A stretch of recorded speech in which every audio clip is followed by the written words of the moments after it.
les révélations se font de plus en plus sur le rôle grandissant des pays occidentaux, la France en particulier, dans l'équipement de l'entité sioniste en armement nucléaire. Alors, comment expliquer, comment justifier, M. Rami, cette grande contribution, cette contribution décisive des pays occidentaux, en l'occurrence la France, dans l'équipement du régime sioniste en bombes atomiques? D'abord, il faut comprendre le mécanisme des pouvoirs en France et en Occident.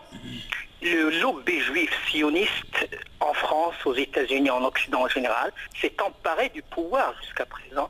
Et disons que même l'invasion de l'Algérie, c'était pour défendre un commerçant juif, et aussi l'invasion de la Tunisie, par exemple, c'était pour lutter contre l'antisémitisme en Tunisie, etc.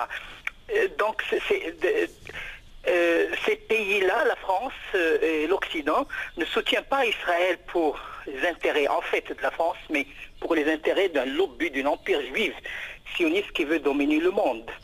Il faut savoir que cette entité sioniste ne peut pas exister sans le soutien de l'Occident, parce que cette entité est fondée sur des bases injustes. C'est une colonisation, c'est une domination injuste.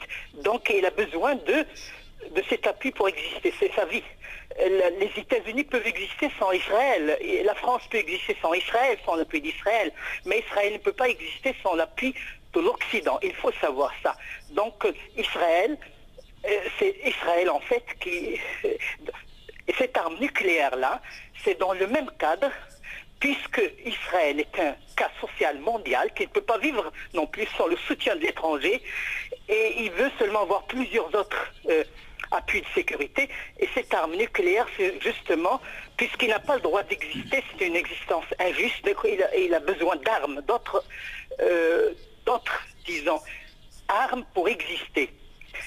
L'arme de domination, l'arme d'humiliation de la région, l'arme disons, de coloniser et d'occupation pour, disons, lutter contre toute résistance contre cette occupation.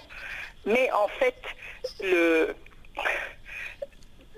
vous savez que même la Suède, tous les pays occidentaux, tous les pays qui ont l'énergie nucléaire pour des fins pacifiques peuvent aussi, bien sûr, arriver à fabriquer des armes nucléaires.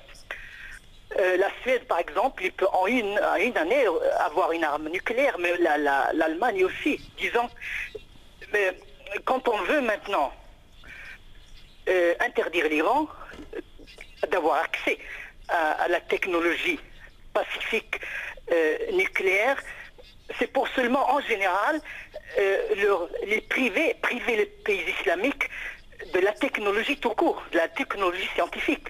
Et si l'Iran, les pays islamiques, suivent ces directives sionistes, nous interdirons même la chimie et la physique dans nos établissements scolaires, parce que toute connaissance peut bien sûr amener à la technologie. Merci, et cette Rami. technologie peut être utilisée dans tous les domaines. Merci. Ahmad Rami, directeur de Radio Islam en Suède. Merci d'avoir apporté ces précisions à notre émission. Merci, à très bientôt.